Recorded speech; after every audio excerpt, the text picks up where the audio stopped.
Let's make sweet corn soup. ఇంట్లోనే చాలా easy and సింపుల్‌గా చేసుకోవచ్చు. ఈ వెదర్‌కి కూడా చాలా బావుంటది. ఫస్ట్ ఒక మిక్సీ జార్‌లో స్వీట్ కార్న్స్ తీసుకోవాలి. అందులోనే కొంచెం వాటర్ కూడా యాడ్ చేసేసుకొని మిక్సీ పట్టేసుకోవాలి. ఈ టెక్స్చర్ వచ్చేదాకా మిక్సీ పట్టేసుకున్నాక ఫస్ట్ ఒక బౌల్ తీసుకొని అందులోనే కొంచెం బటర్ అండ్ ఆయిల్. బటర్ బాగా మెల్ట్ అయిపోయినాక వెజ్జెస్ యాడ్ చేసేసుకోండి. మీ దగ్గర ఏ వెజ్జెస్ ఉన్నా సరే యాడ్ చేసేసుకోండి. నేనైతే carrot, beans and sweet corn add చేసుకుంటున్నా. ఈ ఫస్ట్ క్యారెట్, బీన్స్ వేసుకున్నాక కొంచెం ఫ్రై అయినాక అందులోనే కొంచెం స్వీట్ కార్న్ కూడా యాడ్ చేసుకొని మళ్ళీ ఒకసారి మిక్స్ చేసుకొని లైట్‌గా సాల్ట్ వేసేసి మొత్తం బాగా కుక్ అయ్యేలాగా మిక్స్ చేసుకోవాలి. మంచిగా కుక్ అయినాక అందులోనే ఒక 2 గ్లాస్ ఆఫ్ వాటర్ యాడ్ చేసుకోండి.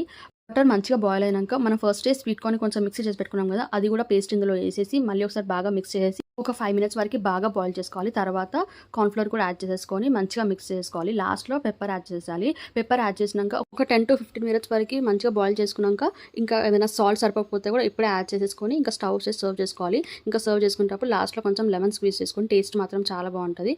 జస్ట్ ఒక 10 మినిట్స్‌లో అయిపోతుంది. చాలా ఈజీ అనమాట. అండ్ ఈ రెసిపీ నచ్చితే లైక్ చేసి సబ్స్క్రైబ్ చేసుకోండి.